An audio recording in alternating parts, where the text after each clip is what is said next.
Imagine a world where a whisper could condemn you to death, where fear gripped entire towns, and the word witch struck terror into every heart. What if I told you that thousands of people, mostly women, were hunted, tried, and executed for crimes they couldn't possibly have committed?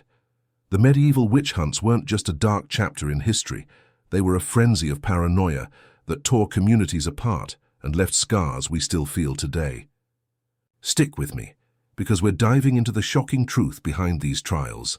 What sparked them, who they targeted, and why they still haunt us. By the end, you'll see why this isn't just a story of the past, but a warning for our future. Let's uncover the fear that fueled the flames. Picture a small village in 15th century Europe. The crops are failing, the winters are brutal, and disease creeps through the streets. People are desperate for answers, and when answers don't come, they turn to blame.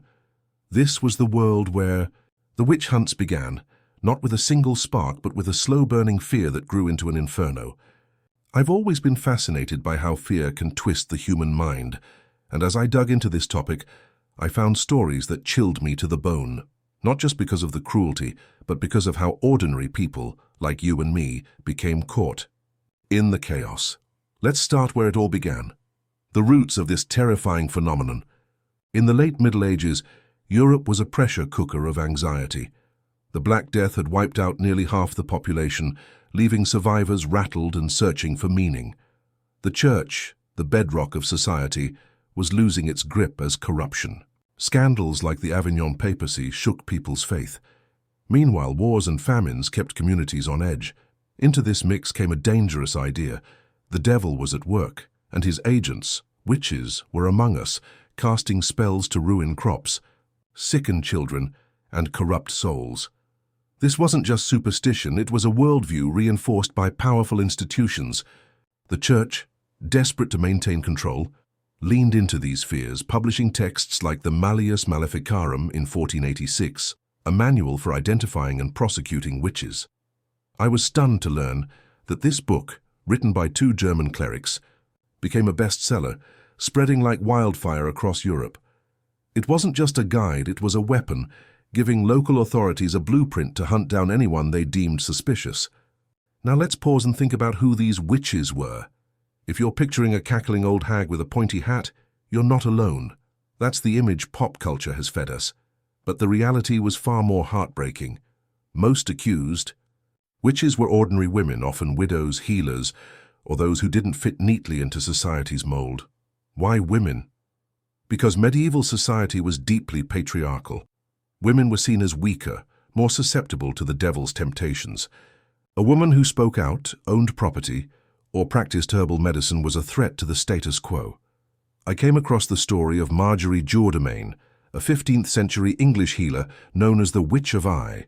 She was executed in 1441, not for casting spells, but for her knowledge and influence, which unnerved the powerful men around her. Stories like hers made me realize this wasn't just about fear of the supernatural, it was about control. The process of a witch trial was a nightmare of injustice. Accusations often started with a grudge, a neighbor angry over a soured deal, a family feud, or even a child's fever blamed on a glance from an elderly woman. Once accused, you were trapped in a system designed to convict. Torture was common, and the methods were brutal but carefully calculated to extract confessions without spilling blood, which the church forbade. The strappado, for instance, involved tying a victim's hands behind their back and hoisting them by a rope until their shoulders dislocated. I found it chilling to read accounts of women confessing to impossible crimes, flying on broomsticks, meeting the devil, just to stop the pain. These confessions fed the hysteria, convincing communities that witches were everywhere. Let's zoom in on a place where this madness hit fever pitch, Bamberg, Germany, in the early 17th century. Bamberg's witch trials were so intense they're still studied today. Over 1,000 people were executed in a decade, including the town's mayor, Johannes Junius. His story hit me hard. Junius was a respected man, but under torture he confessed to witchcraft and implicated others, including his own wife. In a secret letter smuggled from prison, he wrote, "I am wholly innocent. It is all falsehood and invention." Reading, That I felt a knot in my stomach. How could a system be so broken that it destroyed lives with no evidence? Bamberg wasn't unique. Similar trials swept through Scotland, France, and even early colonial America, where the Salem witch trials of 1692 echoed Europe's paranoia. Speaking of Salem, American viewers might feel a special connection here.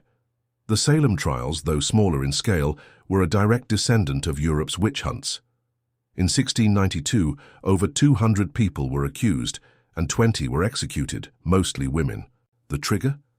A group of young girls claimed to be possessed, pointing fingers at neighbors like Tituba, a Caribbean slave, and Sarah Good, a homeless woman.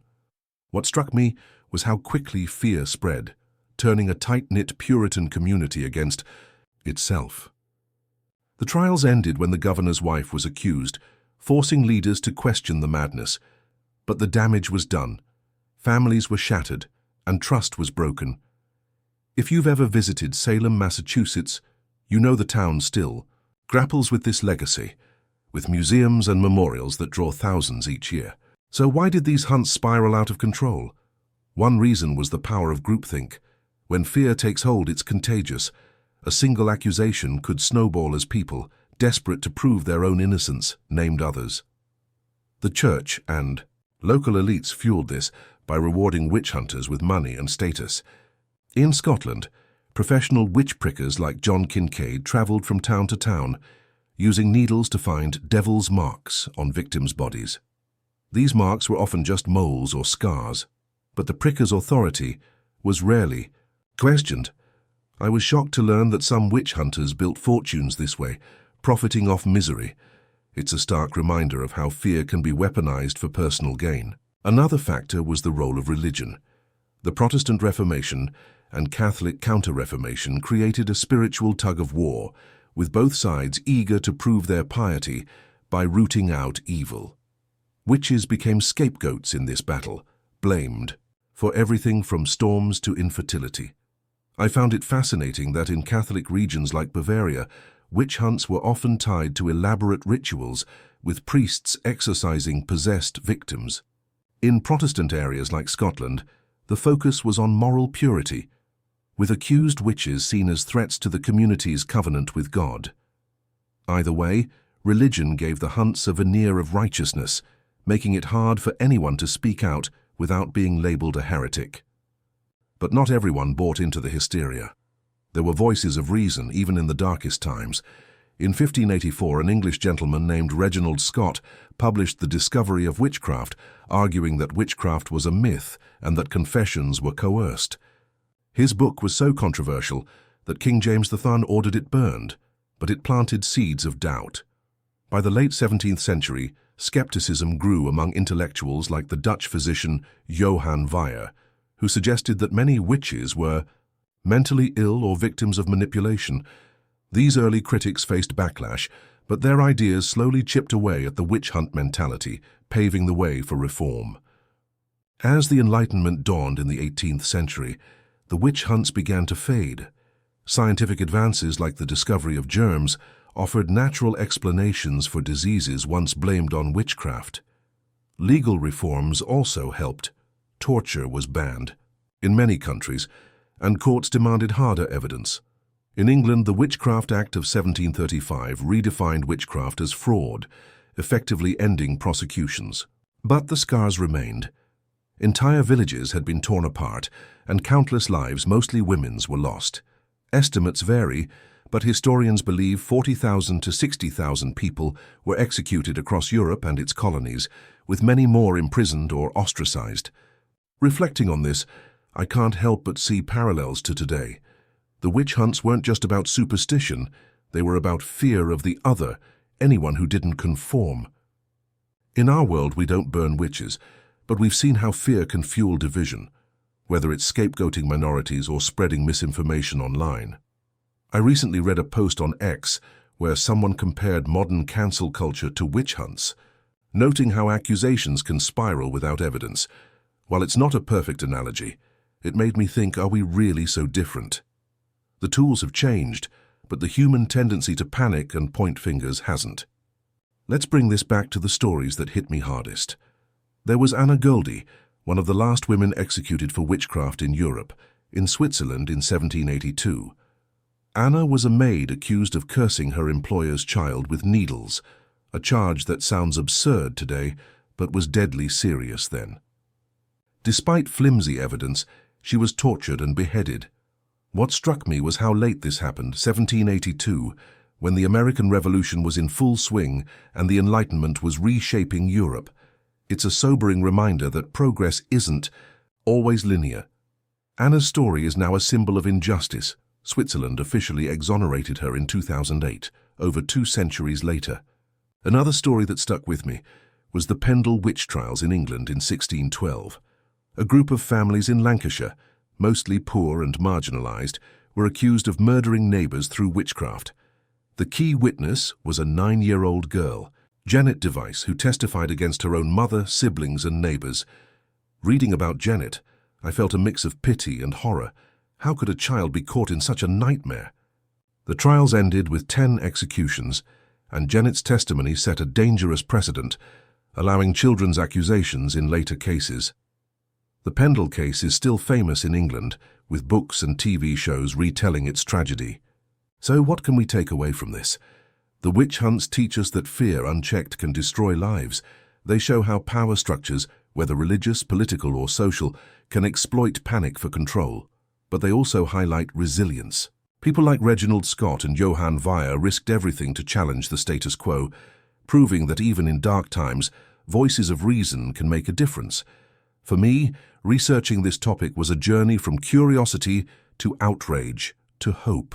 I started wondering about the myths of witches and ended up seeing the human cost of fear.